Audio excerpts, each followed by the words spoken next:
Então, estamos começando a quinta aula de tópicos especiais em grafos e algoritmos.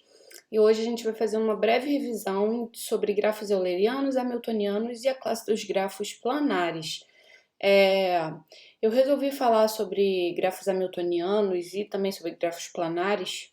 Grafos eulerianos aí entraram, né, só por praxe mesmo, porque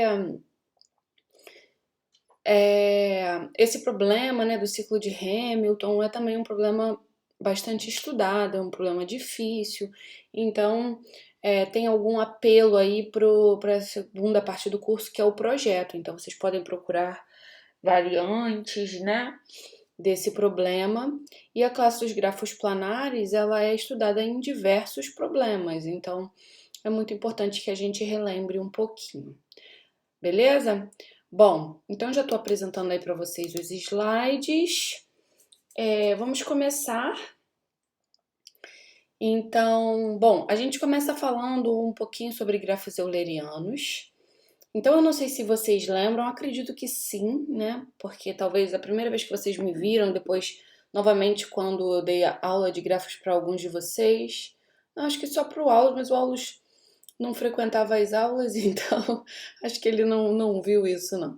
Mas, em geral, né, quando a gente fala de teoria dos grafos, a gente sempre fala desse problema, que é o problema das 7 pontes de Königsberg. Lembram desse nome? Inclusive, o Aulus, na primeira aula, eu acho que eu falei, né, Aulus, sobre o problema das 7 pontes de Königsberg, na primeira aula de tópicos especiais. Enfim. Então, bom, ao que parece, né, a teoria dos grafos meio que surgiu aí, foi o pontapé inicial, foi o problema que deu origem, né, à teoria dos grafos. Então, só para contextualizar, na cidade de Königsberg, na antiga Prússia, havia 7 pontes e os moradores, eles gostariam de saber, né, se dava para sair de um determinado local, né, um determinado pedaço de terra, digamos assim, passar por todas as pontes sem repetição e voltar a esse local de partida. Então, eles ficavam se questionando a respeito disso, até que Euler chegou e falou: olha, não rola isso aí não. Por isso, isso e isso. Então dizem que a teoria dos grafos surgiu a partir desse momento, quando Euler meio que representou, né, essas pontes por linhas, segmentos, né, de reta que unem os pontos de terra, que são os vértices, né, do grafo, os pontinhos lá na representação gráfica. Então, Euler observou que não dava para fazer esse percurso, né? E esse percurso, né, onde a gente sai de um determinado lugar, passa pelas arestas, né, sem repetição e volta ao ponto de partida, ele é chamado de circuito euleriano, né? Ou trilha euleriana.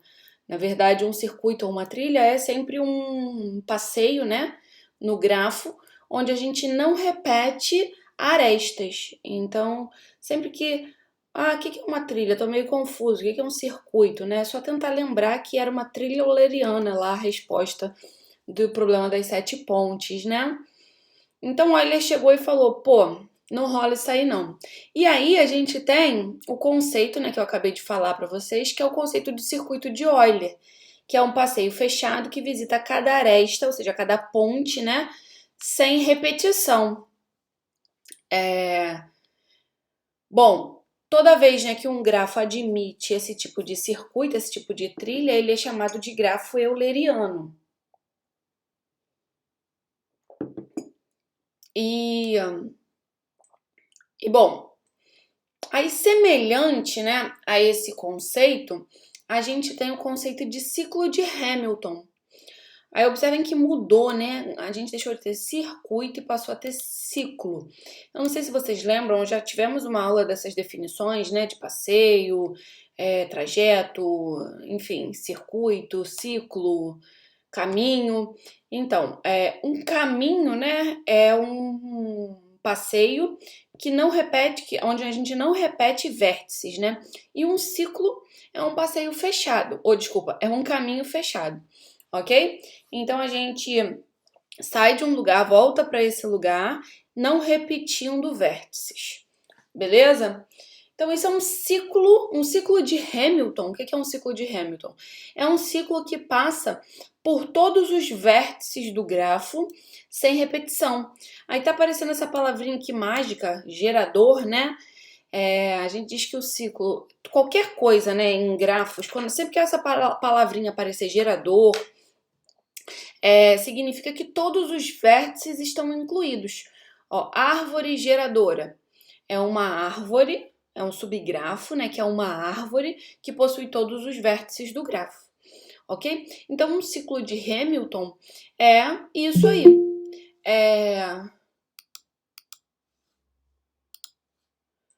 Beleza? É um ciclo que passa por todos os vértices do grafo, sem repetição, obviamente.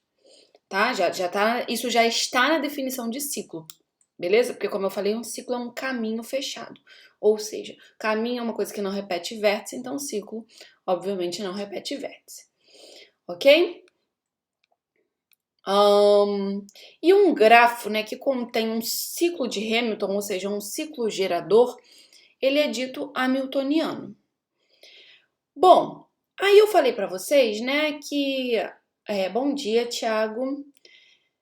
Eu falei para vocês que essa questão do circuito de Euler surgiu lá, né, na antiga Prússia, com o problema dos 7 pontos e tererê pão duro.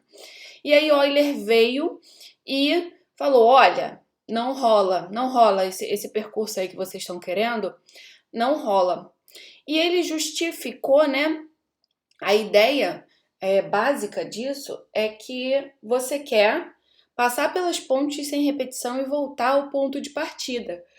Então a ideia é que vocês, que estando num ponto, né, num ponto de terra, a gente use uma ponte para sair e tenha uma outra ponte distinta, né, para que a gente possa retornar.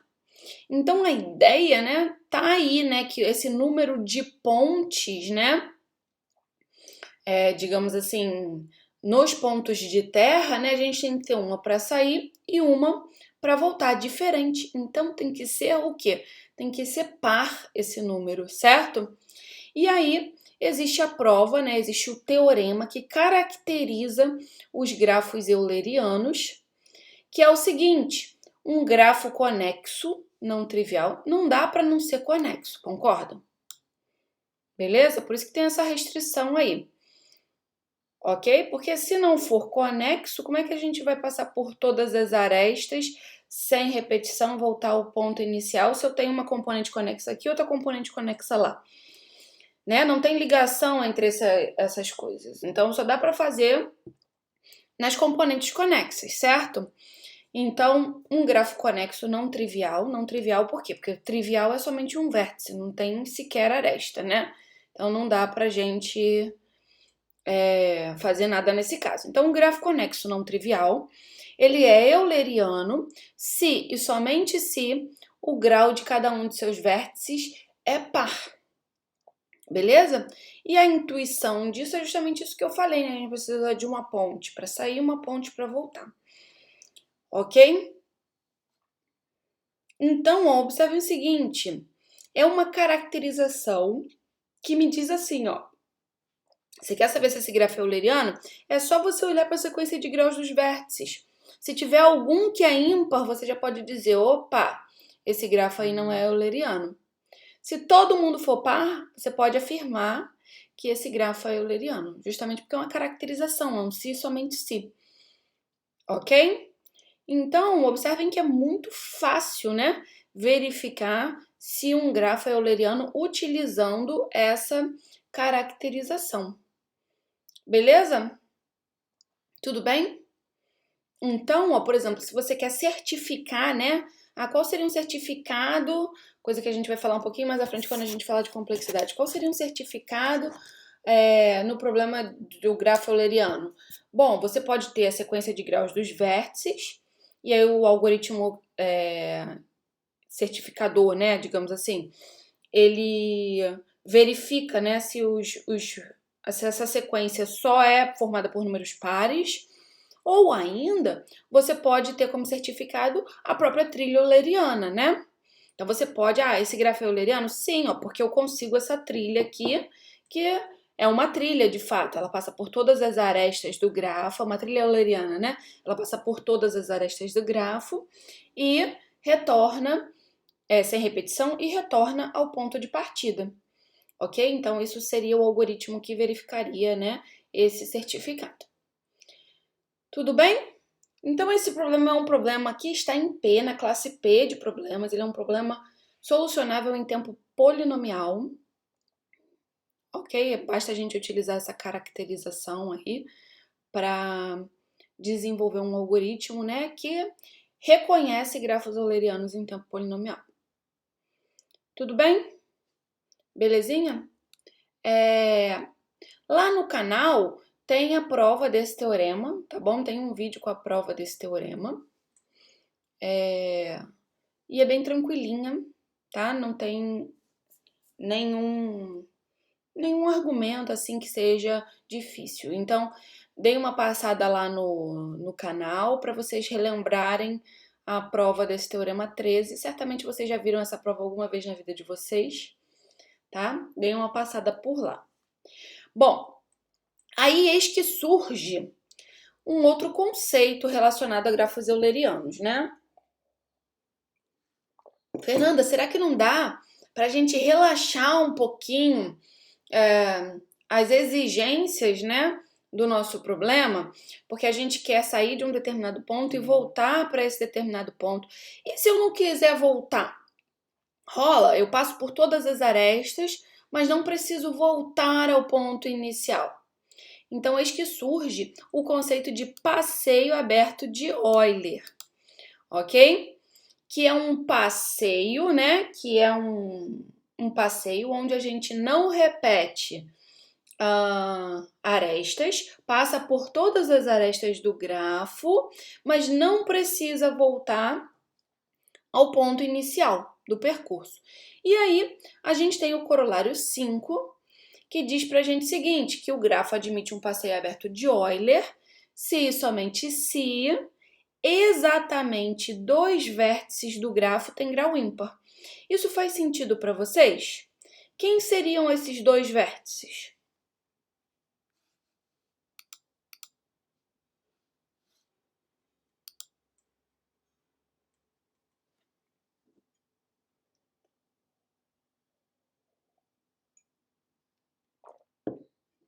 Faz sentido esse corolário para vocês? Olha, a gente tem um passeio aberto de Euler se e somente se a gente possui exatamente 2 vértices de grau ímpar. Ou seja, todos os outros têm que ter grau par.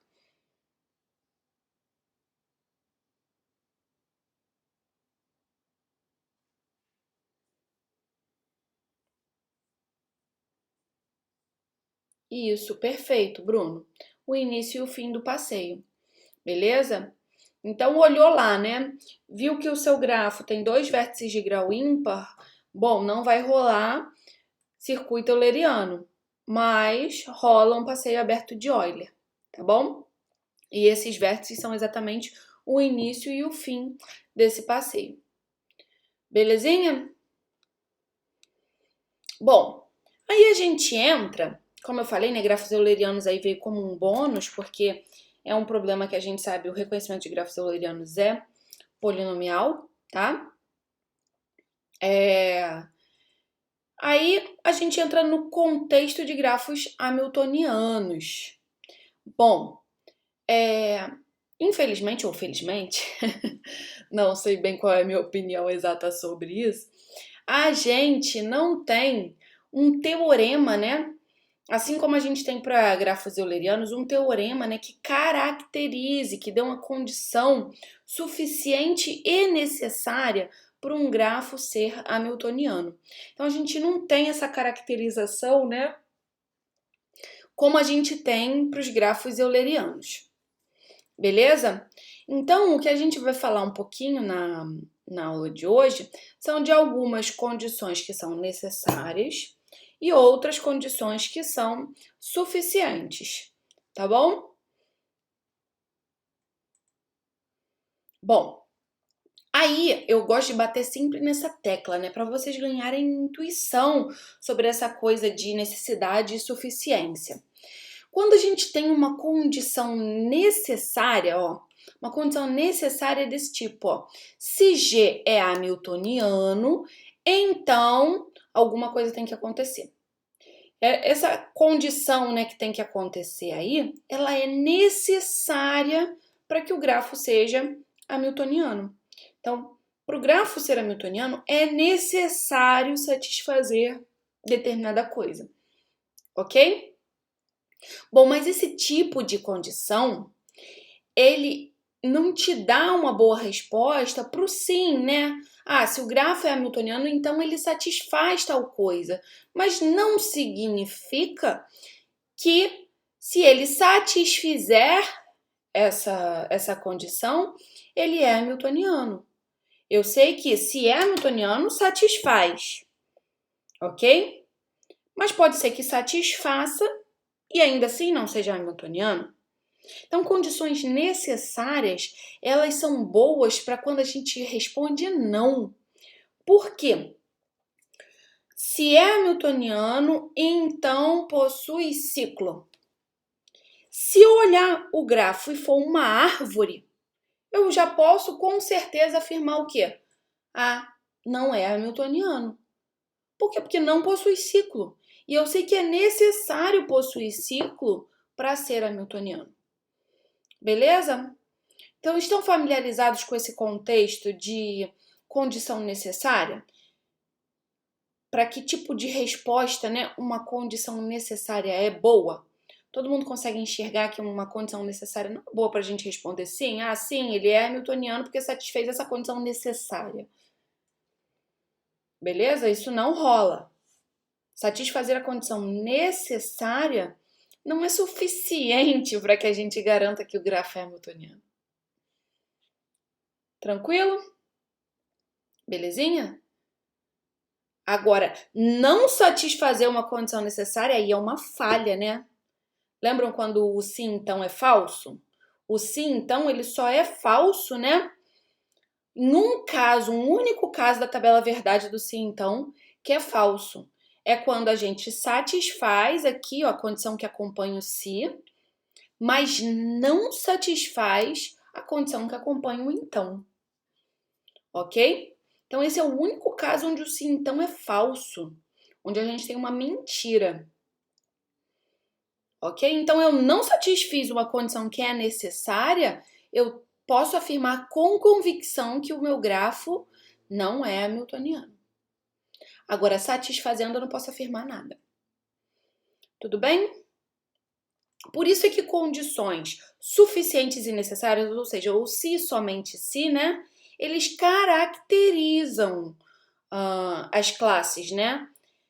Porque você tem uma condição suficiente e uma condição necessária. Você tem que satisfazer aquela condição e é suficiente satisfazer aquela condição. Beleza? Quando a gente só tem uma ou outra, a gente só tem possibilidade, né, de uma resposta. Quando é necessária, é bom pra gente responder não, não é. Tá? Então, não satisfazer a condição necessária. Viu uma condição necessária? Torce para não satisfazer. Porque aí você já pode responder não direto. Tá? Então, condição necessária é boa para a resposta não. Então, vamos lá. Vamos ver uma condição necessária. Já falei uma, né? Se é hamiltoniano, então possui ciclo. Todo mundo concorda? Todo mundo concorda que é necessário possuir um ciclo? Mas não é suficiente, né? Por exemplo, deixa eu achar minha caneta aqui, gente. Peraí. A caneta da mesa digitalizadora, ela some da minha vista. Ah, achei.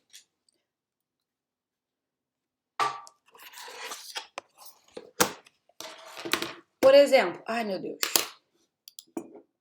Foi mal. O computador hibernou.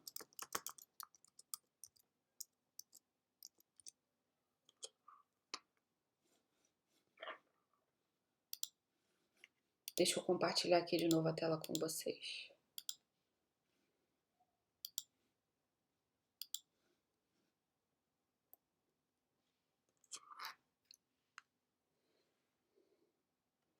Então, ó,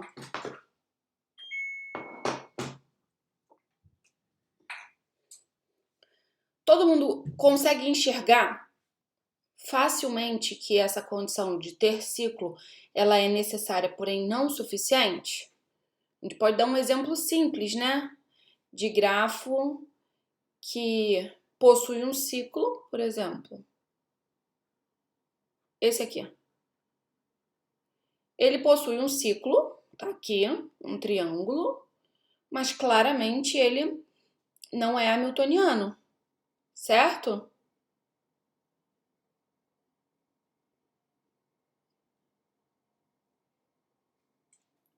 Ok?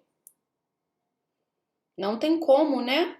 A gente percorrer todos os vértices aqui e voltar ao ponto de partida sem repetir vértices. Concordam? Independente de onde a gente começa, a gente não consegue. Se a gente começa daqui, ó, eu percorro aqui, aqui, aqui, aqui, eu tenho que passar de novo por esse vértice para voltar. Não tem jeito. Beleza? Então, possuir ciclo é necessário, porém não suficiente. Ok? Bom, aí a gente tem outra condição aí, ó. Todo grafo hamiltoniano é conexo. Ou seja, se é hamiltoniano, é conexo. Vocês concordam que isso é necessário também? É necessário ser conexo? Ou seja, daria para ser desconexo? Daria para ter duas componentes aqui. Você quer percorrer todos os vértices do grafo sem repetição e voltar ao ponto inicial. Aí você percorre aqui, como é que você passa lá para o outro lado para percorrer o restante dos vértices? Não rola, né? Então todo mundo concorda que ser conexo é uma condição necessária? Beleza? Bom, uma justificativa mais formal do que essa daqui que eu dei, né? Ah, não vai rolar, eu tô de um lado, quero passar pro outro e não tem caminho. É o seguinte, se o grafo ele é hamiltoniano, né, que é a nossa hipótese aqui, o grafo é hamiltoniano, então ele tem um ciclo de Hamilton, certo? Por definição, o ciclo de Hamilton é um ciclo gerador, né, do grafo, ou seja, ele possui todos os vértices do grafo. Bom, então vocês concordam que se eu tenho um grafo que possui um ciclo que inclui todos os vértices do meu grafo, ficou ótimo, que inclui todos os vértices do meu grafo, eu tenho caminho entre qualquer par de vértices? Concordam com isso?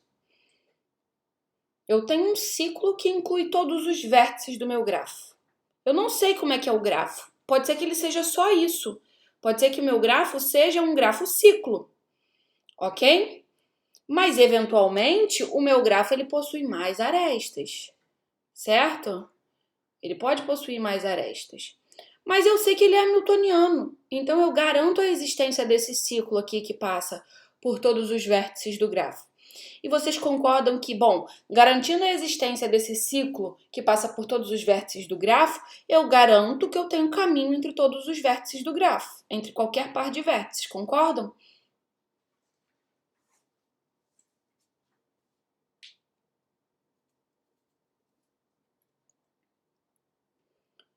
Né? Porque basta eu usar o caminho dado por esse ciclo mesmo.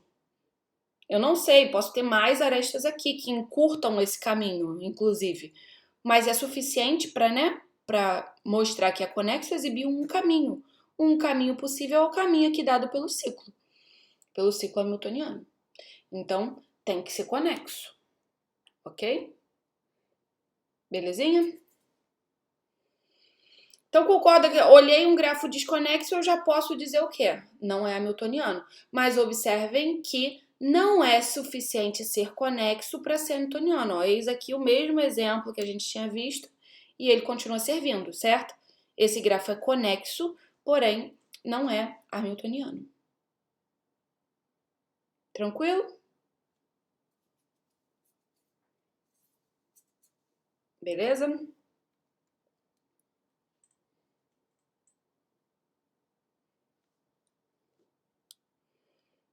Então, aqui tem o rascunho da prova, tá? Agora a gente chega nessa outra condição aqui, ó. Todo grafo hamiltoniano é biconexo. Vocês... Opa! Eu e a minha coordenação motora é excelente. Vocês lembram o que é ser biconexo?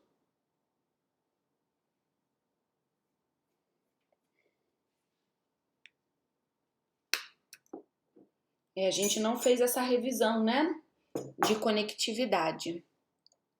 Bom, a gente diz que um grafo, ele é caconexo. Ele é caconexo quando a gente remove menos do que k vértices e não desconecta o nosso grafo. Ok? Beleza? Passou uma leve lembrança aí lá bem no fundo da cabecinha de vocês do que é ser K-conexo? K-conexo é isso. Se a gente... Então, esse K que obviamente vai ser substituído, então ele é um conexo, é a mesma coisa que conexo. Significa que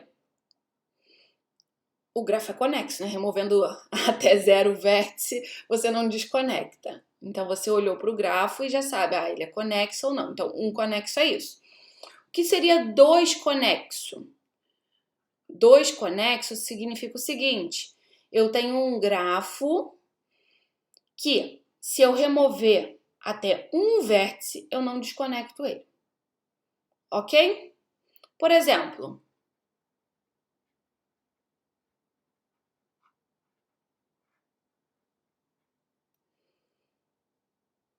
vocês concordam que, se eu remover um vértice aqui desse grafo, eu não desconecto esse grafo?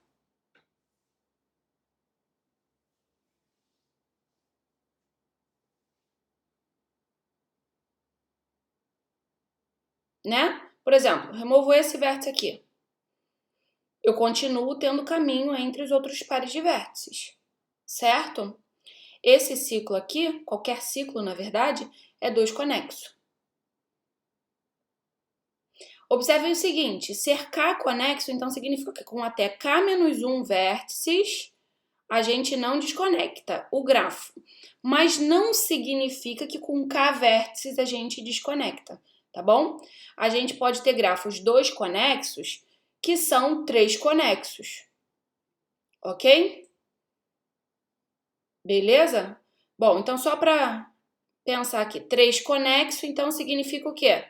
Que com até 2 vértices a gente não desconecta o grafo. Aí eu pergunto a vocês, o ciclo é 3 conexo?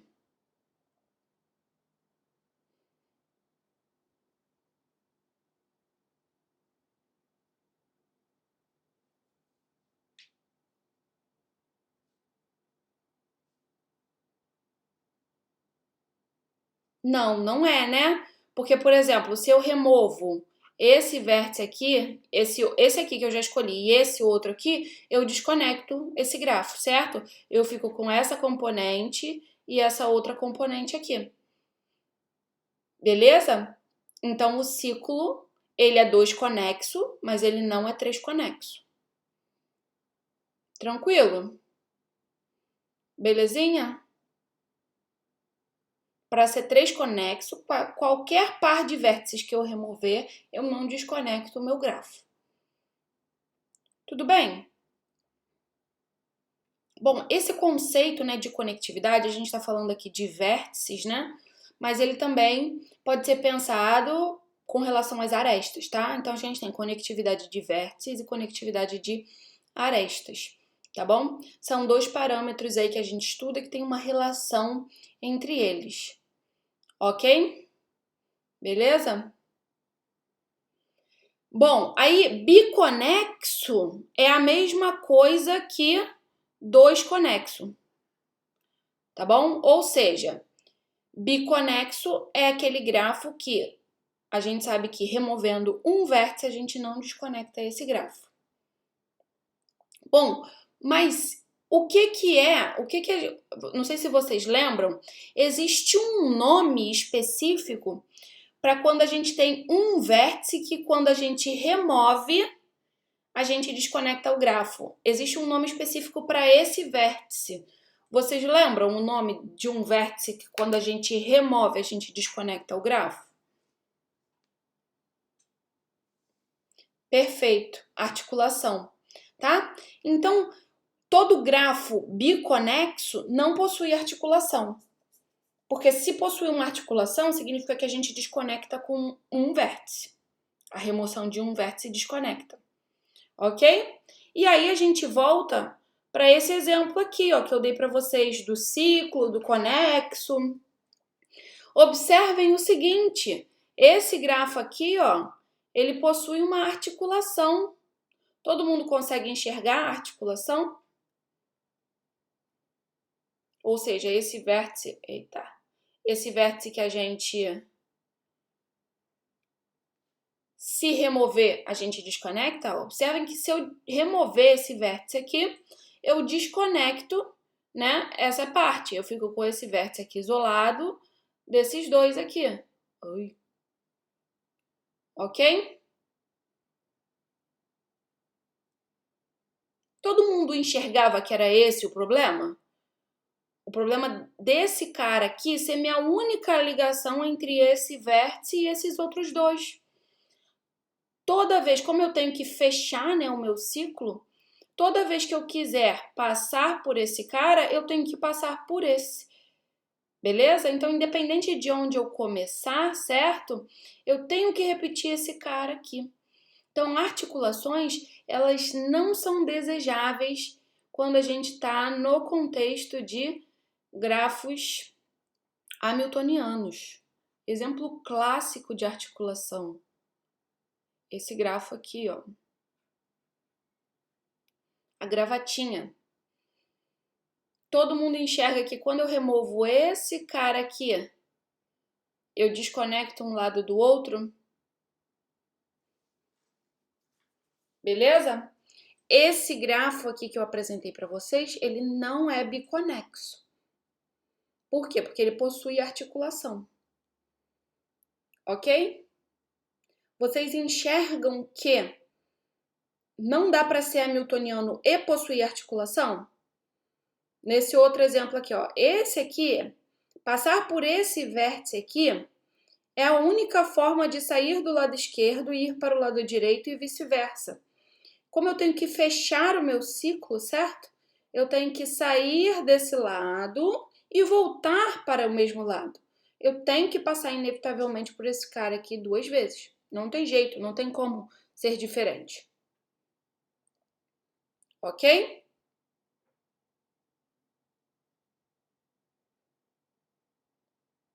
Beleza? Então, todo mundo enxerga que é necessário não possuir articulação? Ou seja, é necessário ser biconexo? Por quê? Se possuir articulação, a gente tem certeza que não é hamiltoniano.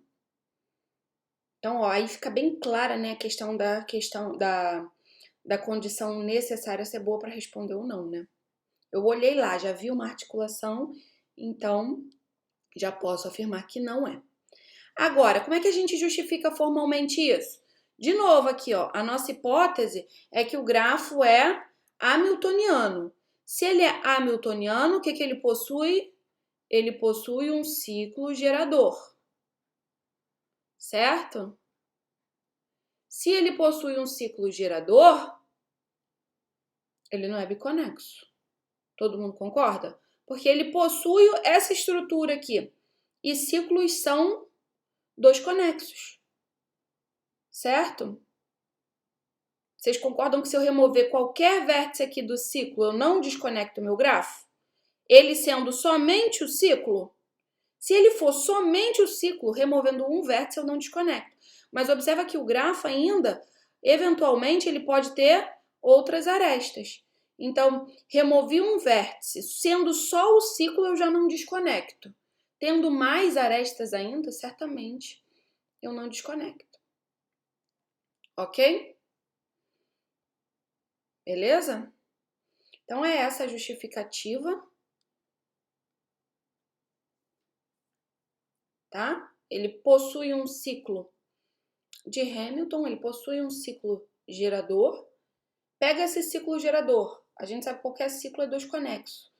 Então, a gente sabe que esse ciclo não possui articulação, mas todos os vértices do grafo estão lá. Então, o grafo não possui articulação. Tranquilinho? Bom, agora a gente chega nessa condição aí que, digamos, é a menos intuitiva, né? É a menos natural, talvez, de todas, dentre essas condições que a gente está vendo, dentre essas condições necessárias que a gente está vendo, tá? Que é o seguinte, se G é hamiltoniano e qualquer subconjunto próprio, lembram o que significa próprio? Subconjunto próprio? A gente já falou disso, né? Eu tenho um conjunto, o conjunto de vértices está aqui. Eu digo que o subconjunto é próprio quando tem pelo menos um vértice aqui fora. Ele não pode ser igual, né? O subconjunto não pode ser igual ao conjunto. Para ser um subconjunto próprio, esse subconjunto ele não é igual ao próprio conjunto. Certo? Então, ó, se G é hamiltoniano e S é qualquer subconjunto próprio não vazio de vértices. Tá bom? Então, aí vem a condição. Se você tirar, né, esses vértices que estão em S do G, o número de componentes que você vai ter é no máximo o tamanho do S. Então, vamos supor que eu peguei um S com 3 vértices. Para o grafo ser hamiltoniano, é necessário que para qualquer conjunto S, tá bom? Qualquer conjunto próprio não vazio, então você tem que variar todos os tamanhos possíveis aí de S, desde um vértice até n-1 vértices, ok? E quando você remove esse S do seu grafo, você tem que ter no máximo o tamanho do S em número de componentes conexas. Ok? Então você pegou um S de tamanho 3. Quando você remove isso, se o grafo for hamiltoniano, você removeu isso, você tem no máximo 3 componentes conexas. Se você tiver mais do que isso, você já pode afirmar que o grafo não é hamiltoniano. Ok? Beleza? É isso que diz aí a condição. Mas observe o seguinte, não é somente um subconjunto de um determinado tamanho. Ah, funcionou eu pegando um subconjunto de tamanho 3. Tem que verificar todos esses tamanhos aí possíveis. Qualquer combinação aí dos vértices. Belezinha? Bom, como é que a gente justifica isso, né? Tem uma justificativa que vai aparecer aqui, mas eu sempre gosto de justificar, de ganhar intuição, né, para essa justificativa, olhando para o ciclo hamiltoniano. De novo, né, a nossa hipótese é que o grafo é hamiltoniano, então ele possui um ciclo gerador, certo? Beleza? Então, gente, vamos pensar aqui nos subconjuntos possíveis. A gente já sabe que o grafo que é hamiltoniano é biconexo. Então, a gente não precisa remover um vértice, porque a gente sabe que removendo um vértice a gente continua com uma componente conexa, então tá valendo. Certo? Agora, lembrem o seguinte, o grafo pode ser só isso, mas pode ter mais arestas aqui entre esses vértices, certo? A gente sabe que se o grafo é hamiltoniano, então ele possui uma estrutura dessa, mas não significa que todas as arestas estão aqui representadas, ok? Beleza? Mas então, se ele possui uma estrutura dessas, vamos olhar para essa estrutura. Vamos remover 2 vértices. Quais são as formas da gente remover 2 vértices aqui desse grafo? Ou bem a gente remove 2 vértices consecutivos, e aí observem o seguinte, quando eu removo 2 vértices consecutivos, eu continuo tendo o quê? Uma única componente conexa. Tranquilo?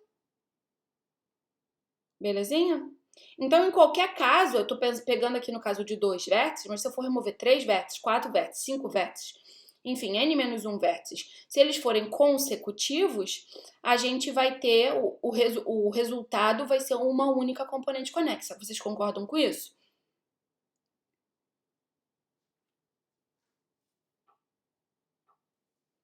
Beleza? Mas então suponham que eu não vou usar essa forma de remoção. Eu posso remover assim, mas eu posso escolher dois vértices que não sejam consecutivos. E aí vocês concordam que eu sempre vou ter, quando eu removo dois vértices, né? Eu sempre vou ter esse vértice aqui, ou melhor dizendo, uma componente conexa aqui, porque eu poderia remover, ao invés de remover só pulando um, né? Eu poderia remover assim, dois vértices assim. Então eu teria, essa componente aqui e essa componente aqui.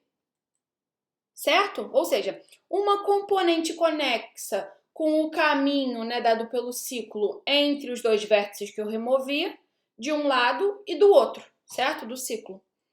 Todo mundo concorda? Beleza? Então tá batendo, né? Eu tô removendo dois vértices e tô obtendo no máximo duas componentes. Vocês enxergam por que é no máximo? Se o grafo for um ciclo assim de fato, eu vou ter duas componentes conexas. Mas e se o grafo tiver mais arestas? Eu posso ter, por exemplo, a aresta entre esse vértice aqui, ó, e esse vértice aqui. E aí eles não estão em componentes conexas diferentes quando eu removo esses dois vértices aqui.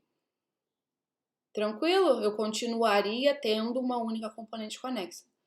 Então todo mundo concorda que o pior caso que vai acontecer aqui, né, em relação ao número de componentes que vai sobrar, é quando a gente remove os vértices assim, dessa maneira intercalada, digamos assim, a gente vai intercalando vértice removido com vértice não removido, porque se a gente remove consecutivo, a gente tem uma única componente.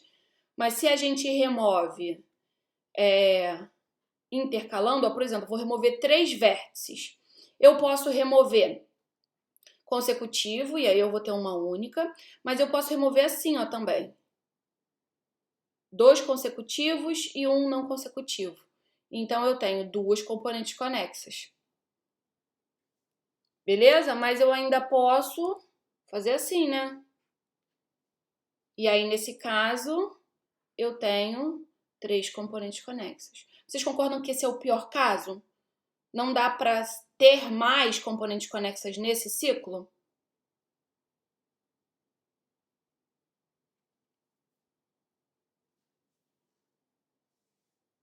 Beleza?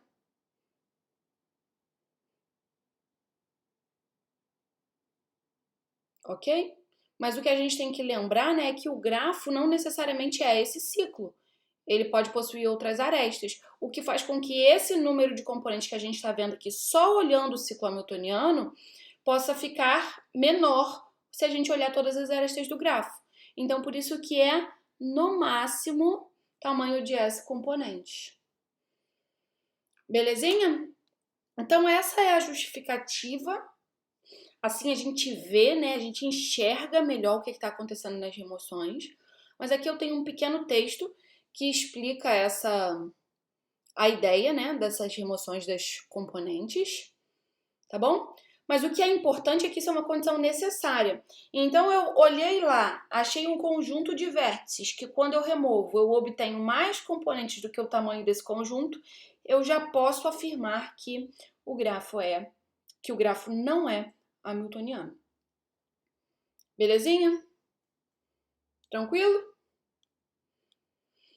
Aí eu tenho um esqueminha aqui com as propriedades que a gente viu, né? Eu ainda poderia colocar mais uma aqui fora, né? Possuir ciclo, que foi a primeira que a gente falou. Ok? Belezinha? Bom, aí, qual é o intuito desse diagrama? O intuito desse diagrama é a gente exibir caras, né? Que estão aqui, ó, nessas posições aqui, ó. Ou seja, é conexo, mas não é hamiltoniano. É conexo, mas não é biconexo. Começando assim, né? Sendo mais específico. É conexo, mas não é biconexo. É biconexo, mas não satisfaz o tamanho do corte. Satisfaz o tamanho do corte, mas ainda assim não é hamiltoniano. Para mostrar, né? Exibindo esses exemplos aí, a gente mostra que essas condições, elas são somente necessárias. Elas não são suficientes. Porque a gente possui grafos que estão aqui, ó, satisfazem essas condições, mas ainda assim estão fora aqui, ó, do círculozinho que representa os grafos hamiltonianos. Ok? Será que a gente consegue exemplo para isso tudo? Bom, a gente já viu alguns exemplos que estão aí, né? A gente já viu o gráfico que é conexo e não é biconexo. Por exemplo, a gravatinha. Por exemplo, aquele triângulo com o vértice pendente, né? Então, a gente já viu o grafo conexo, mas não é biconexo. Por que esse grafo aqui não é biconexo? Ó? Porque ele tem o quê? Ele tem articulação, ok? Esse vértice aqui é a articulação. Então, ele é conexo, mas não é biconexo. E a gente viu que, se é hamiltoniano, tem que ser biconexo. Então, eu garanto que esse grafo aí, ele não é hamiltoniano. Tranquilo? Agora, eu preciso exibir um biconexo, ou seja, um grafo sem articulação, que não satisfaz a propriedade do tamanho do corte. Porque a gente viu que se for hamiltoniano, tem que satisfazer a propriedade do tamanho do corte. Então, eu quero achar alguém aqui fora. Aí eu apresento para vocês esse exemplo aqui, ó. Observem que esse grafo aí, ele não é... Desculpa, ele é biconexo.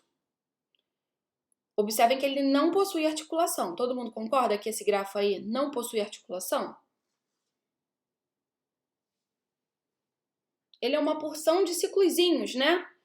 Os subgrafinhos dele aqui, ó. A gente tem esse C4 aqui, a gente tem esse C5, a gente tem esse outro C4 aqui. Então, certamente ele não possui articulação. Ok? Então, ele é biconexo. Agora, observem o seguinte. Quando eu removo esses dois vértices aqui em azul escuro, o que acontece? Eu desconecto, né? Essa parte aqui, essa aqui e essa aqui, ó. Opa! Essa. E eu tenho uma terceira componente aqui. Então, eu estou removendo um conjunto de vértices de tamanho 2 e obtendo 3 componentes conexas. Beleza? Então, embora ele seja biconexo, a gente não vai conseguir construir um ciclo de Hamilton. Ok? Bom, aí eu vou mostrar para vocês um outro tipo de justificativa, né? A gente está vendo aqui que ele não satisfaz o tamanho do corte, então não satisfez, a gente já pode afirmar que ele não é hamiltoniano, mas para ganhar mais intuição ainda sobre essa questão da propriedade do corte, né? Olha aqui, ó. Se a gente quer que o grafo seja hamiltoniano, ele possui um ciclo hamiltoniano. Esse ciclo hamiltoniano é um ciclo. Ficou bem repetitivo isso, eu sei, mas eu quero frisar mesmo que é um ciclo. E num ciclo, qual é o grau desses vértices aqui? Num ciclo, né, nessa estrutura de ciclo, o grau de todo vértice é o quê?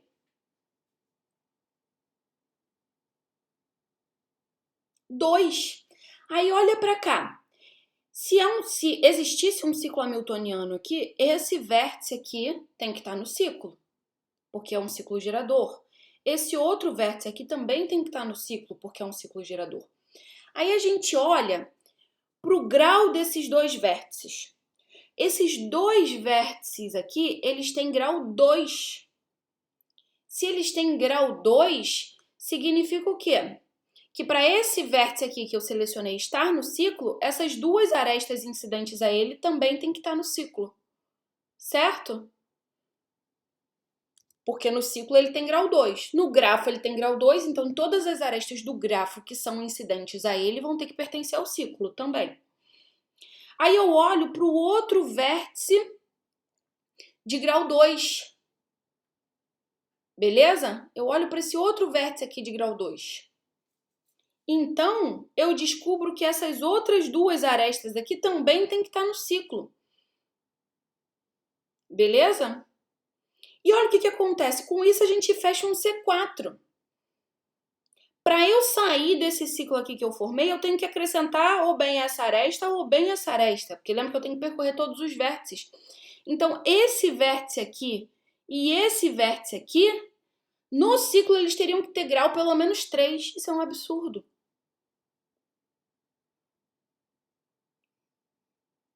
Belezinha? Porque quando eu adiciono essas 4 arestas aqui, eu fecho esse ciclo. Só que eu ainda tenho outros vértices aqui para percorrer.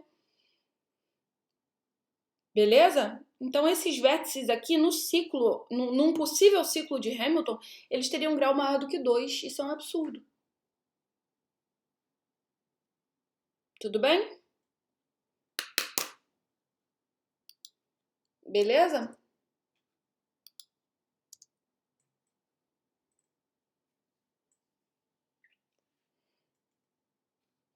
Ok. Agora, o terceiro exemplo que a gente precisa aqui para mostrar que a condição, né, do tamanho do corte, ela é necessária, porém não suficiente, é exibir um grafo, né, que satisfaça a propriedade do tamanho do corte, ou seja, para qualquer S que eu remover, subconjunto não vazio próprio de vértices, para qualquer S que eu remover, o número de componentes conexas que vai aparecer, é, no máximo, o tamanho do S que eu removi. Então, será que existe esse exemplo mesmo? Ou seja, será que essa condição é de fato somente necessária e não suficiente? Bom, sim. Olha esse exemplo aí. Se vocês observarem, obviamente ele já está aqui dentro do mundinho dos biconexos, então a gente não precisa pensar em remover um único vértice, né? Não tem articulação aí nesse grafo. Tudo bem? Bom, então agora a gente tem que pensar, para ver que de fato satisfaz a propriedade de tamanho do corte, a gente tem que pensar em remover 2 vértices, 3 vértices, 4 vértices. Quantos vértices ele tem? 1, 2, 3, 4, 5, 6, 7. Até 6 vértices, né? Então, a gente tem que verificar que, de fato, qualquer combinação gera, né, um número de componentes conexos aí, no máximo o tamanho do conjunto que a gente está removendo. Beleza? Se vocês verificarem, vocês vão ver que isso acontece. Tá bom? Que esse grafo satisfaz a propriedade do corte, do tamanho do corte. Tudo bem? Agora, ainda assim, mesmo satisfazendo, ele não é hamiltoniano. Alguém consegue justificar o fato desse grafo aí não ser hamiltoniano?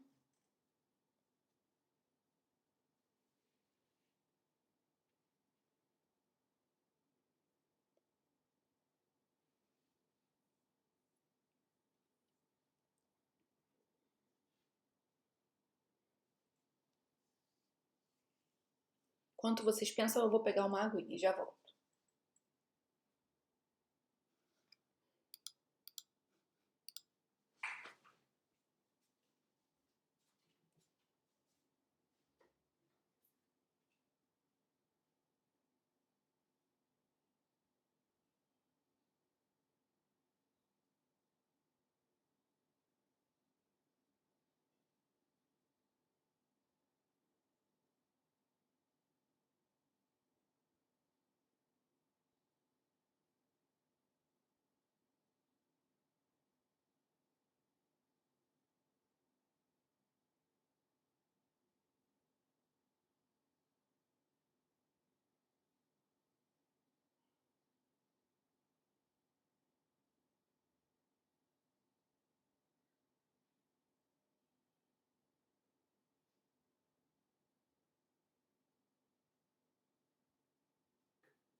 E aí, alguém consegue enxergar um motivo aí para esse grafo não ser hamiltoniano?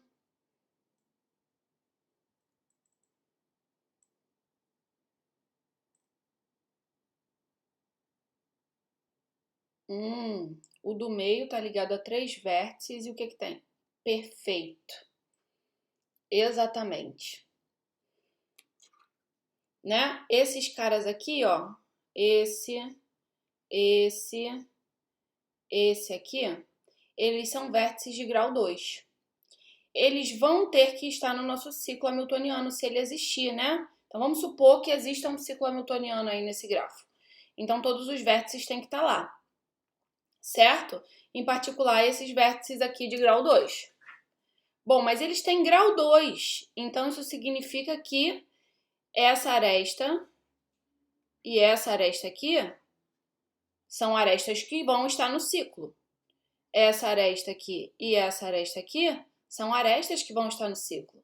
E essa aresta aqui e essa aresta aqui são arestas que vão estar no ciclo também. Então, esse vértice aqui tem 3 arestas no ciclo. Absurdo. Pelo menos nessas 3. Ok? No ciclo, esse cara aqui tem que ter grau 2. Tranquilo? Mas a gente está vendo que para esses 3 caras aqui participarem do ciclo, esse cara aqui tem que ter grau 3 no ciclo. Absurdo. Então, esse grafo aqui não é hamiltoniano. Muito embora ele satisfaça a propriedade do tamanho do corte. Então, isso quer dizer que a propriedade do tamanho do corte é uma condição necessária, porém não suficiente. Ok? Então, a gente tem aí, ó, esse terceiro exemplo.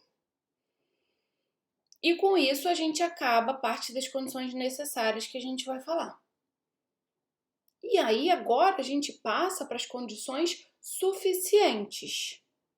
Então, agora, ao invés de ter uma condição desse tipo, se G é hamiltoniano, então tananã, eu vou ter uma condição do tipo, se G satisfaz tananã, então G é hamiltoniano. Essa condição, ao contrário da condição necessária, ela é boa para a gente responder o sim.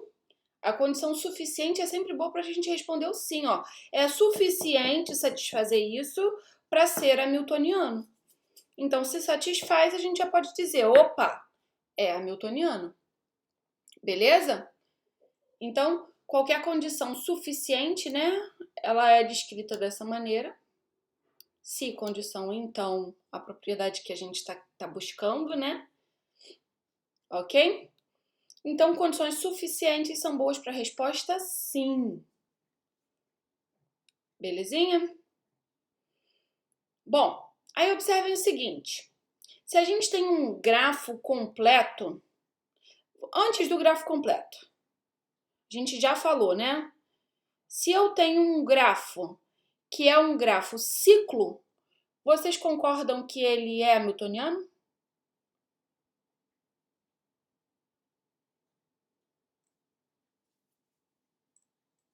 Ou seja, é suficiente ser um grafo ciclo para ser hamiltoniano. Todo mundo concorda com isso? Sim, né?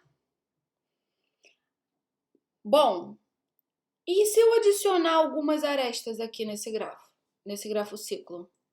Ele deixa de ser um grafo ciclo, mas ele deixa de ser hamiltoniano? Não, né? Ele não deixa de ser hamiltoniano.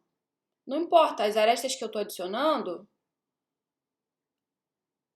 elas não apagam, né, esse ciclo aqui. Se a estrutura, se o grafo ele já tem a estrutura do ciclo gerador, adicionar arestas entre os vértices desse grafo não apaga a estrutura do ciclo gerador. Beleza? Ele continua tendo essa estrutura aqui externa. Então, de um grafo ciclo, né, a gente pode ir adicionando arestas. A gente vai adicionando arestas. E a gente obtém o quê? Um grafo completo, certo? Beleza? Então, se o grafo é um grafo ciclo, então a gente já pode afirmar que é hamiltoniano. Se o grafo é um grafo completo, a gente também pode afirmar que ele é hamiltoniano, certo?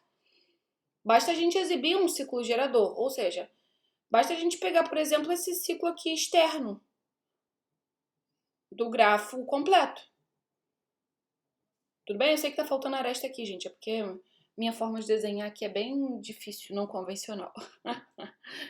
Tá bom?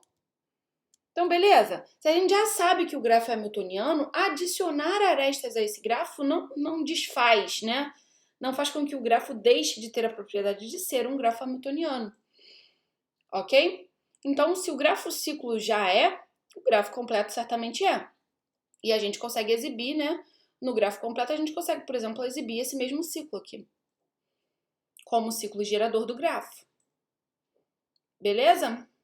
Então, a gente sabe que se o grafo é um grafo completo, com pelo menos 3 vértices, né? Porque tem que ter um ciclo, então G é hamiltoniano. Parece, né? A gente começou aqui do ciclo, parece que quanto mais arestas o grafo tem, né? Mais fácil do grafo ser um grafo hamiltoniano, né? Será que existe um número assim, né, de arestas que a gente tem que ter no grafo que garantem que o grafo é hamiltoniano, ou seja, um número suficiente de arestas para a gente dizer que o grafo é hamiltoniano? Bom, e aí a gente pode pensar, bom, se eu estou falando de número de arestas, né? Um paralelo que a gente faz automático é a questão do grau dos vértices, né? Porque o que é o grau dos vértices? O grau de um vértice. O grau de um vértice nada mais é do que a quantidade de arestas, né? Que são incidentes a ele. Ou seja, será que a gente, observando o grau dos vértices, a gente consegue uma condição suficiente, né? Para o grafo ser hamiltoniano? Bom, sim. A gente tem o teorema de Dirac, que diz pra gente que num grafo, né, com pelo menos 3 vértices, e o grau mínimo do grafo é pelo menos n sobre 2, o que isso quer dizer, gente? Que cada um dos vértices do grafo é adjacente a pelo menos a metade dos vértices do grafo. Certo? O grau mínimo é maior ou igual a n sobre 2, ou seja, a metade dos vértices. Então, eu peguei um grafo com pelo menos 3 vértices e eu consegui observar que todos os vértices têm pelo menos n sobre 2 vizinhos. Então, eu já posso afirmar que o grafo é hamiltoniano. Ok? Beleza? Tem uma demonstração muito bonitinha lá no canal para o Teorema de Dirac, tá? Então, assistam essa demonstração para o Teorema de Dirac. Ela é bem bonitinha, tá? Então, assistam lá para vocês terem noção aí de como é essa demonstração. Ok? Belezinha? Bom, aí a gente tem um lema que diz o seguinte, a demonstração desse lema, ela tá diretamente relacionada a essa demonstração do Dirac, tá? Na volta, a gente utiliza o mesmo argumento que a gente utiliza na prova do Teorema de Dirac, tá? O que diz esse lema? Ele diz o seguinte, G, um grafo com 2 vértices não adjacentes, U e V, tá? Então, eu peguei eu tenho um grafo que tem 2 vértices não adjacentes. E aí, eu sei que a soma dos graus desses 2 vértices é pelo menos n. Ok? Então, a gente pode garantir que o grafo é hamiltoniano se e somente se, quando a gente adiciona essa aresta, a gente tem um grafo hamiltoniano. Beleza? Ok? Observa que a gente tem um se somente se aí, mas é um se somente se em função da condição de ser hamiltoniano. Ok? Então, o grafo é hamiltoniano, se somente se, o G mais o V é hamiltoniano. Você ainda continua tendo que verificar, né, se existe o ciclo gerador.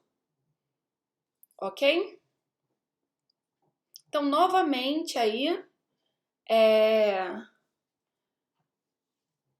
a gente não tem, né, uma condição suficiente e necessária estrutural, né, que a gente olha assim e fala, tem essa estrutura aqui, então a gente já pode afirmar que é hamiltoniano, e se não tem essa estrutura, a gente pode afirmar que não é hamiltoniano. Beleza? Então, a volta, né,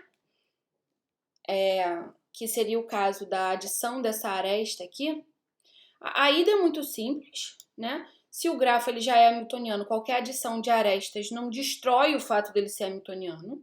Então, se o G é hamiltoniano, acrescentando uma aresta, ele continua, G mais o V continua sendo hamiltoniano. E a volta, a gente está supondo, né, que G mais a adição dessa aresta entre esses vértices aqui que satisfazem essa condição do grau aqui, que a gente tem um grafo hamiltoniano. Então, a gente faz exatamente isso lá na prova do Dirac. Então, a gente pode usar exatamente o mesmo argumento que a gente usou lá no Dirac para provar essa volta. Tá bom?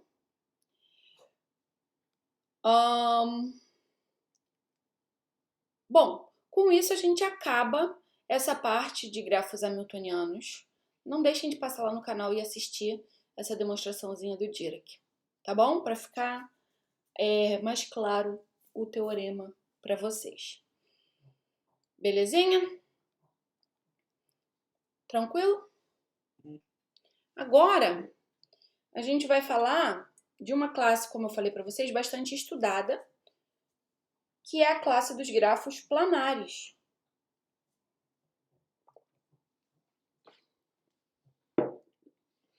Bom, aqui, ó, esse lema aqui, ele nos conduz, né, a questão do fecho do grafo, né? O fecho do grafo é quando a gente vai adicionando essas arestas aqui entre esses vértices, né, com grau maior ou igual a n. Então, eu peguei um grafo, olho se eu tenho dois vértices não adjacentes que satisfazem essa condição e adiciono uma aresta entre eles. E sigo fazendo isso.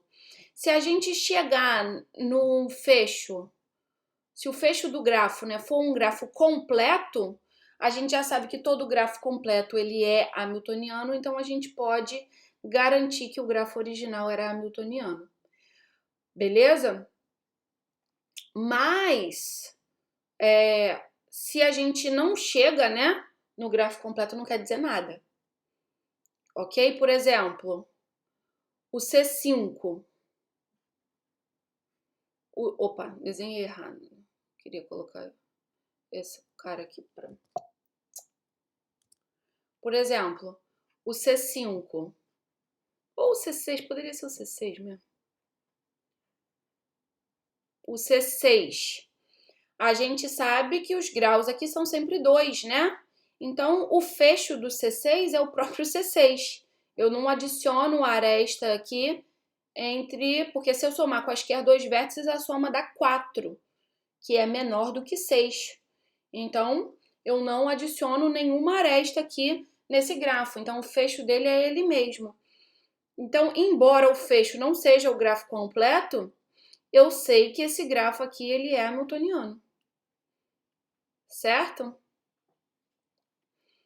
Então, não é necessário ter um fecho completo. Ok? Beleza? Entenderam isso que eu falei?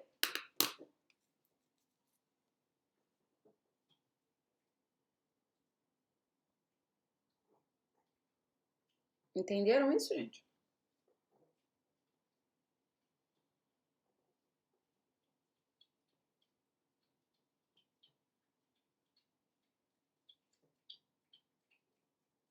Vocês estão aí?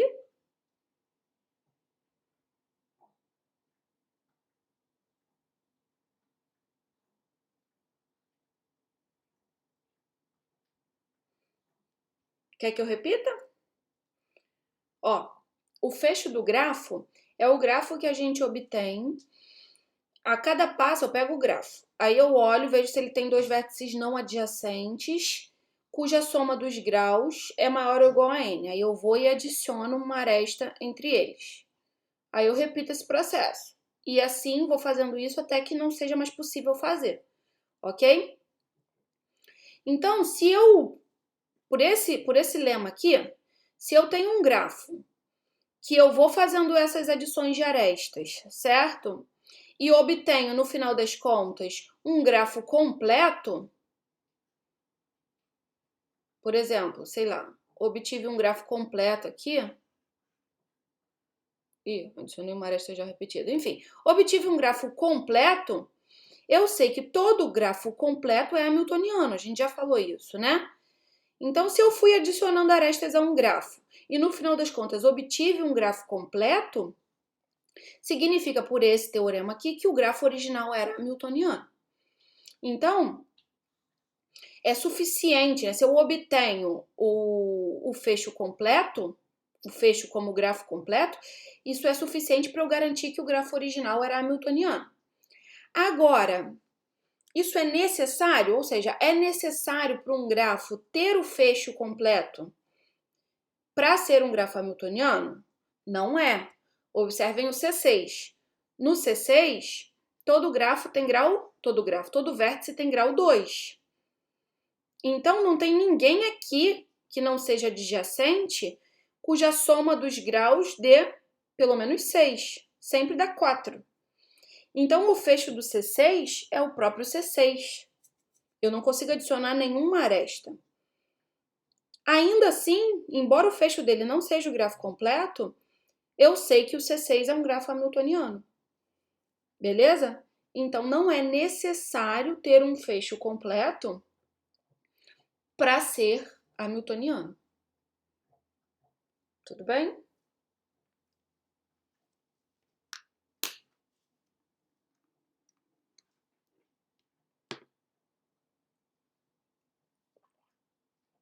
Beleza.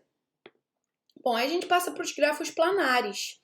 Eu não sei se vocês lembram o que é um grafo planar, mas um grafo planar é um grafo que tem pelo menos uma representação onde não haja cruzamento de arestas. Então, por exemplo, o K4. O K4 é o grafo completo com 4 vértices. Nessa representação aí, está havendo cruzamento de arestas. Então, eu posso afirmar que o K4 não é planar? Não, eu não posso afirmar que o K4 não é planar.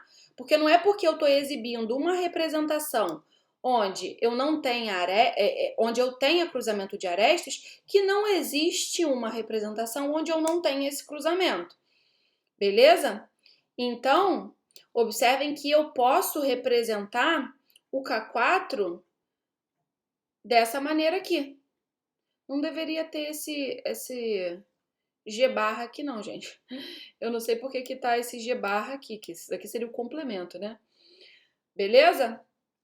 Eu posso representar o K4 dessa maneira. E dessa maneira aqui não há cruzamento de arestas. Agora sim eu posso afirmar que esse grafo é planar.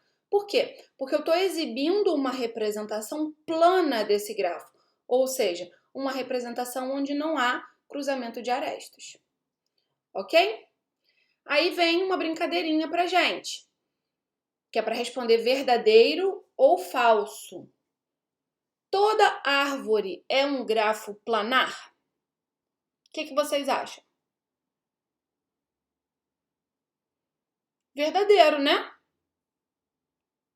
Em geral, as representações que a gente faz de uma árvore são sempre planas, né? A gente nunca faz árvore cruzando a aresta. Beleza? Inclusive, né, como a gente vai falar um pouquinho mais à frente das faces, né, de um grafo planar, uma árvore, né, como ela não tem ciclo, ela possui uma única face, que é a face externa. Ok? Que é esse pedaço aqui, né, de fora. Quando a gente tem, ai meu Deus, enfim, quando a gente tem um ciclo, a gente tem a face interna aqui e a face externa. Beleza? Então, sim, uma árvore é planar. Toda árvore é planar. Bom, todo grafo ciclo é um grafo planar? Verdadeiro ou falso? Todo grafo ciclo é um grafo planar.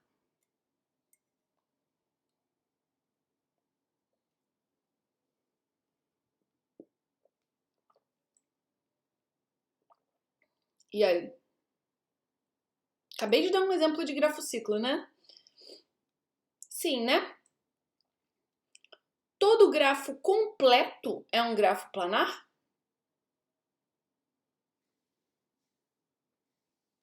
E agora?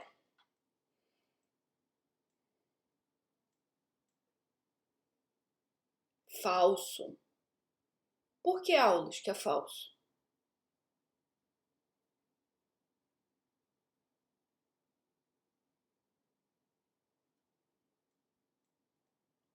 É uma intuição ou é uma coisa assim, eu sei isso?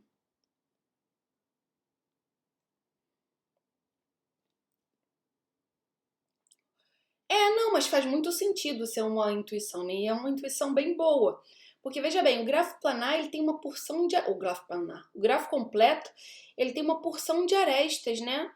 Seria muito ingênuo a gente pensar que qualquer grafo completo, ou seja, com, né, grafos completos enormes, que a gente sempre vai conseguir uma representação, né, onde a gente não cruze essas arestas. Então, eu acho que é meio natural a gente pensar, né, que pode ser que essa afirmação seja falsa. Bom, aí eu coloquei o exemplo do K5, o grafo completo com 5 vértices. Esse grafo completo com 5 vértices, como a gente vai ver, ele não é planar, ok? Belezinha?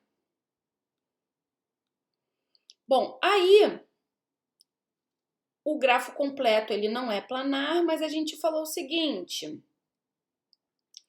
que árvore é um grafo planar, árvore é um grafo bipartido, certo? Lembra? Por definição, árvore é um grafo bipartido, porque a árvore é um grafo conexo e acíclico. E o grafo ele é bipartido somente se ele não possui ciclo ímpar. Então, árvore, por definição, já é um grafo bipartido, porque não possui ciclo, em particular não possui ciclo ímpar. Bom, então árvores são planares, né? Grafo ciclo, então os ciclos pares também são planares, né? Os grafos ciclos pares também são planares. Será que todo grafo bipartido é planar?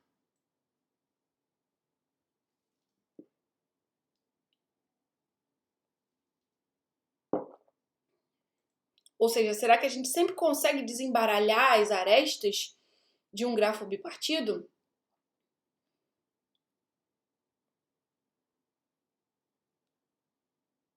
Também é intuitivo pensar que não, né? Porque, veja bem,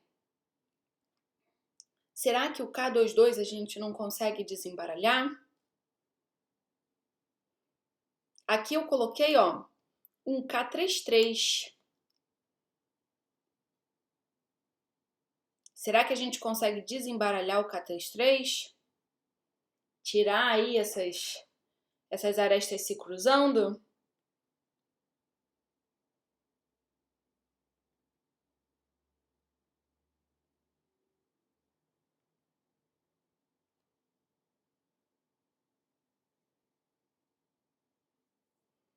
Bom, a gente vai ver que também não dá para desembaralhar o K33, tá bom? Não dá pra gente descruzar essas arestas aí todas, tá? Bom, eu tenho uma justificativa aqui para o grafo K5 não ser planar. Na verdade, a gente pode, né, como é um grafo pequeno, a gente pode tentar avaliar, né,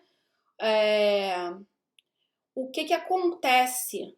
Porque, veja bem, o grafo K5, se ele fosse planar, a gente ia conseguir uma representação plana. Ou seja, mas observa que o K5, né, ele possui ciclo.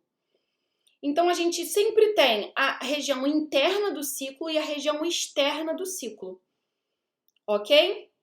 Sempre que a gente tiver alguém externo ao ciclo ligado a alguém interno ao ciclo, vai haver um cruzamento de arestas.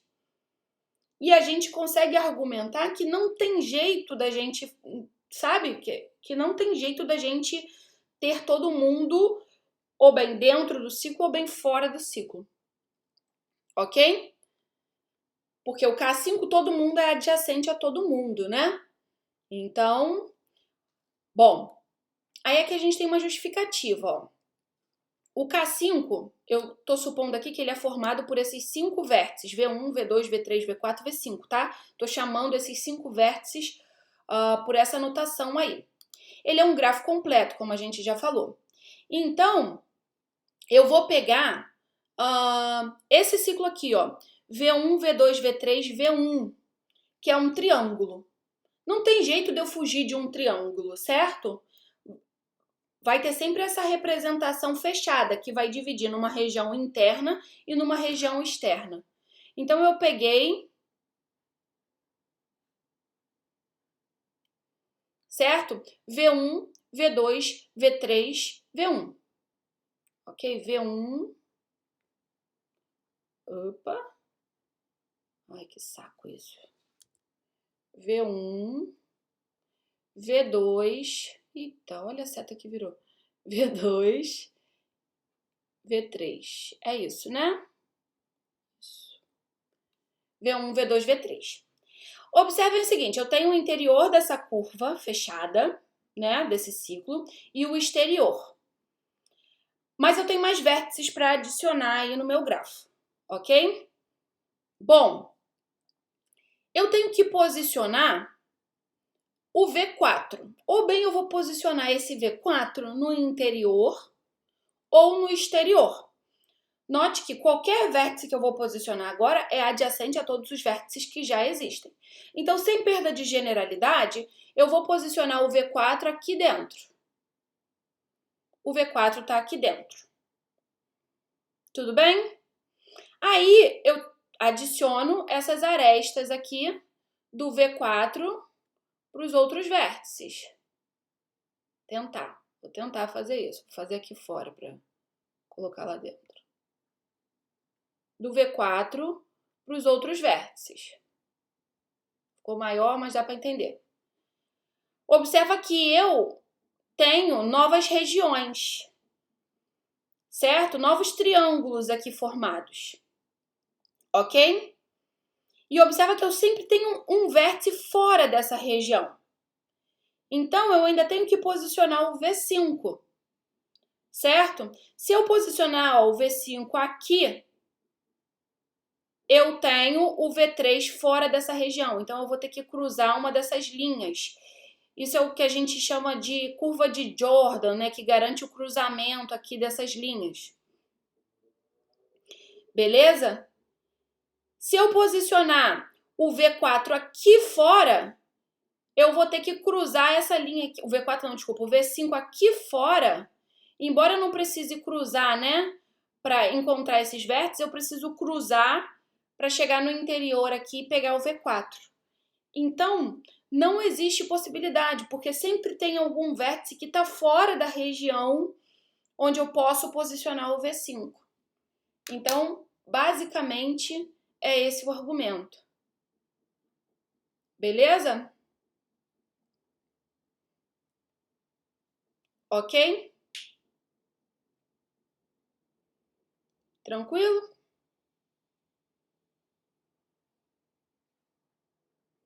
Então, aqui, ó, tenho a explicação todinha.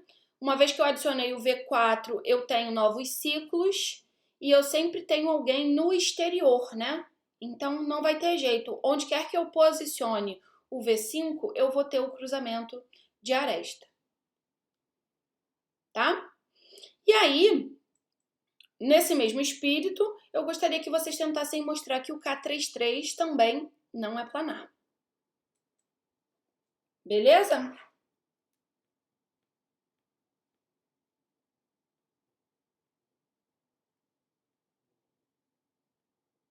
Ok? Mas o K22 é. Dá pra gente desenhar aí o K22 bonitinho. Tá bom, Aulus? A gente consegue desembaralhar. Bom, como eu já adiantei para vocês, a gente tem um conceito que é inerente ao grafo, tá bom? Ele não é... dá sim pra gente desembaralhar, né? É só colocar as arestas por fora. Ele não é um conceito inerente à representação que a gente está fazendo, tá bom? Ele não muda de acordo com a representação plana que a gente está dando. O conceito de faces é uma característica do grafo, tá? E, bom, se a gente está no grafo planar, toda a representação plana vai dividir o plano em faces, tá? Nessas regiões chamadas faces. A gente tem a face externa, como eu já adiantei para vocês. E o grau da face é o número de arestas que delimitam a face. Tá?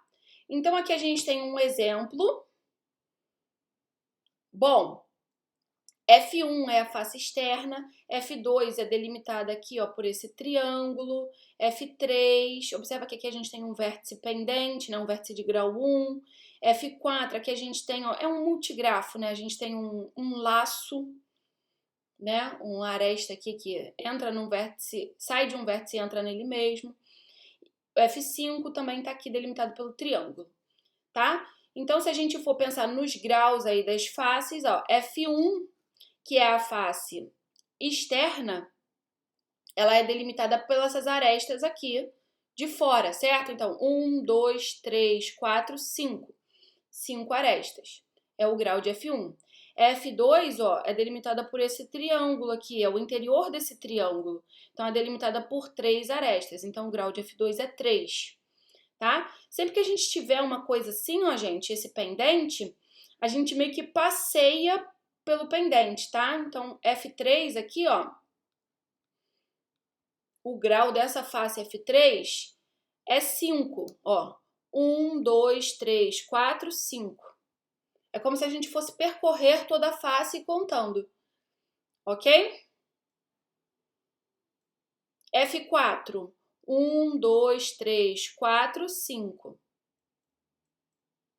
Tudo bem? F5 também é um triângulo, então são 3. E F6 só tem uma aresta que delimita ela, que é o próprio laço. Ok? Então, o grau da face é isso.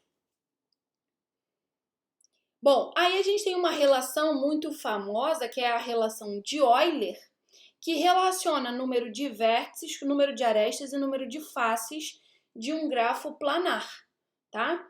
Então, N, como é de praxe, né? A gente chama o número de vértices, M, o número de arestas e F, o número de faces de um grafo planar.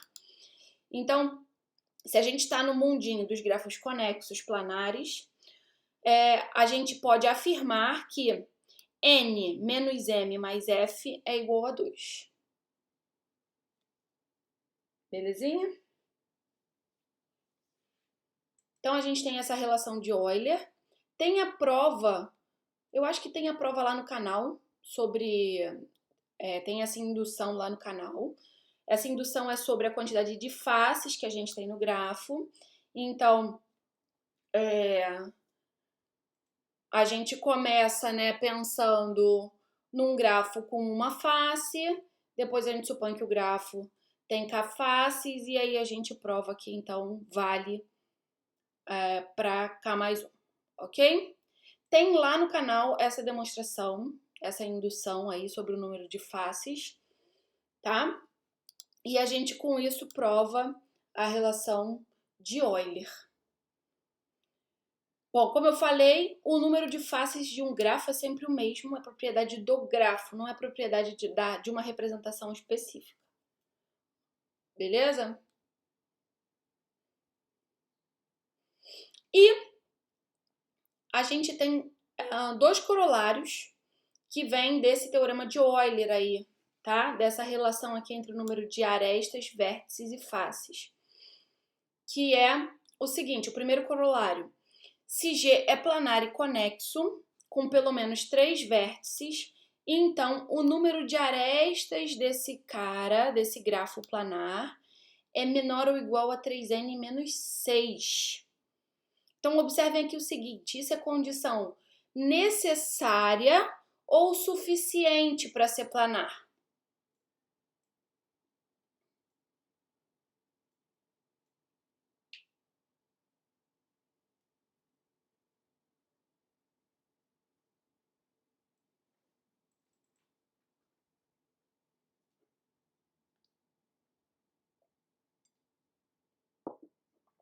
Perfeito.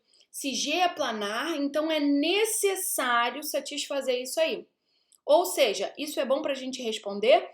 Não, G não é planar. Se a gente olhou lá e não satisfaz isso, essa desigualdade, a gente já pode afirmar, opa, G não é planar.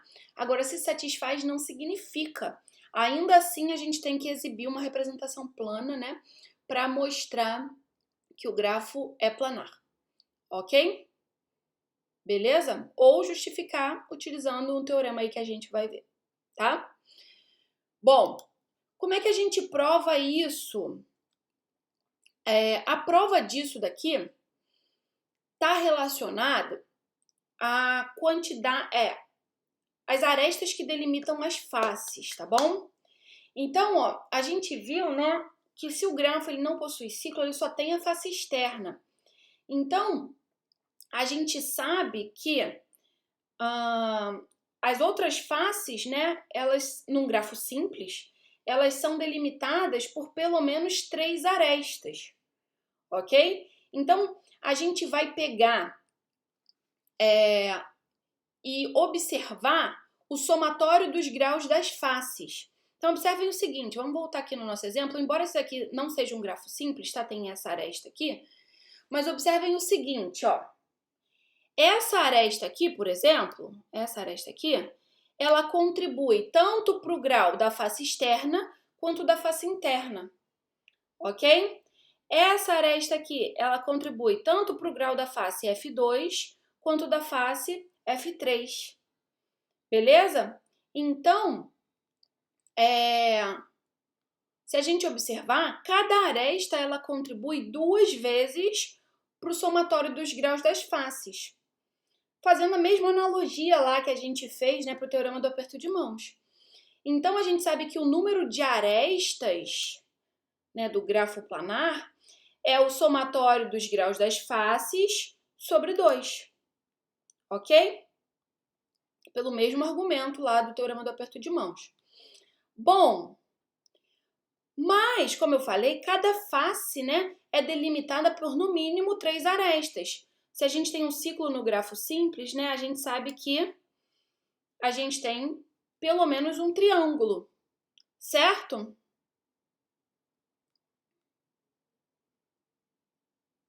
Ok? Então, a gente sabe que o número de arestas vai ser maior ou igual que 3 vezes o número de faces sobre 2. Todo mundo concorda com isso? Eu sei que, no mínimo, cada face tem 3 arestas. Então, é daí para mais, certo? O número de arestas é daí para cima. Ok? Beleza?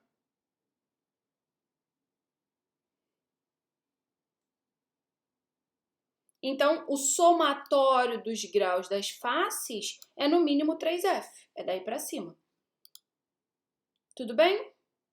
Daí, isolando aqui o F, a gente tem que F é menor ou igual a 2M sobre 3. Bom, o que a gente vai fazer agora? Utilizar a relação de Euler. A relação de Euler diz pra gente que F é igual a M menos N mais 2. Mas a gente já sabe que F é menor ou igual a isso. Então, M menos N mais 2 é menor ou igual a 2M sobre 3. Fazendo a continha, a gente chega que M é menor ou igual a 3N menos 6. Belezinha?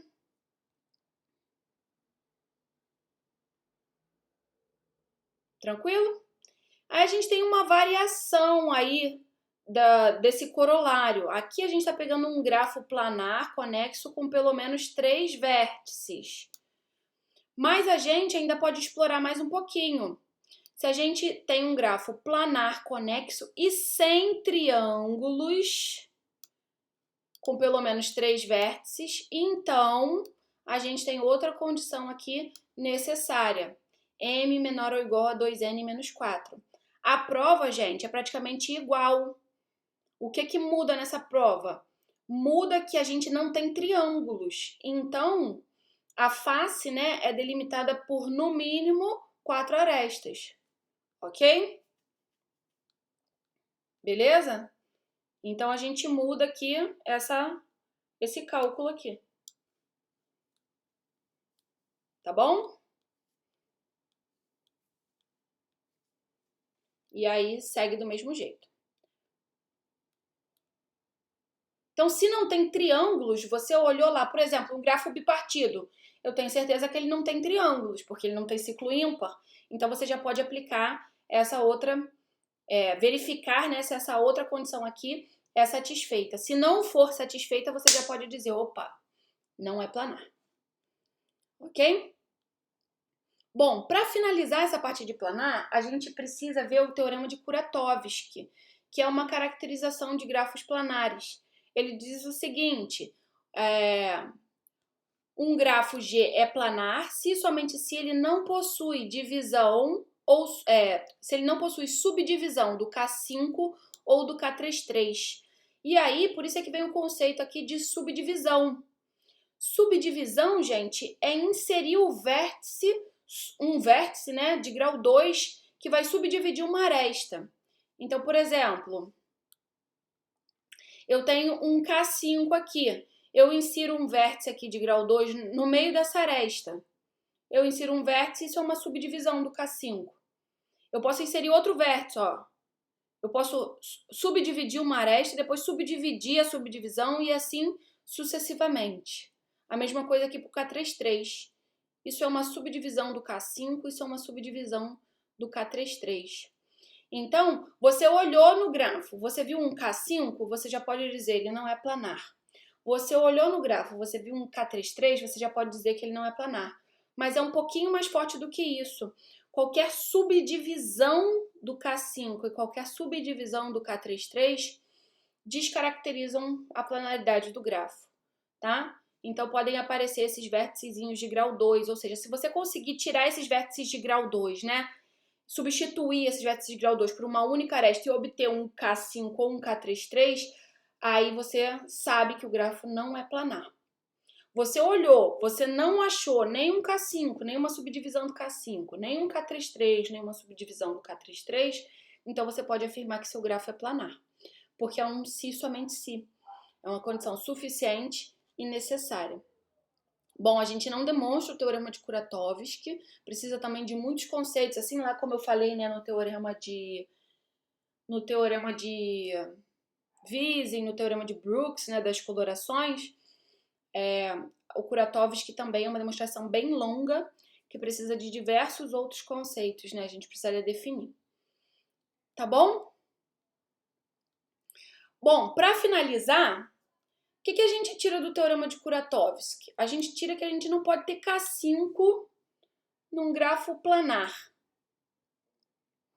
tá? Então, a gente sabe que o tamanho da maior clique, né, de um grafo planar, o tamanho da maior clique, a maior clique tem 4 vértices, concorda? Porque se a gente tivesse mais do que 4 vértices, se a gente tiver uma clique de tamanho 5, a gente tem um K5 e não pode ter. Se a gente tiver um K6, a gente também tem um K5. É só tirar um vértice desse K6. Então, o tamanho da maior clique que a gente tem é o K4, tá bom? Então, isso é uma das conclusões que a gente tira do grafo planar.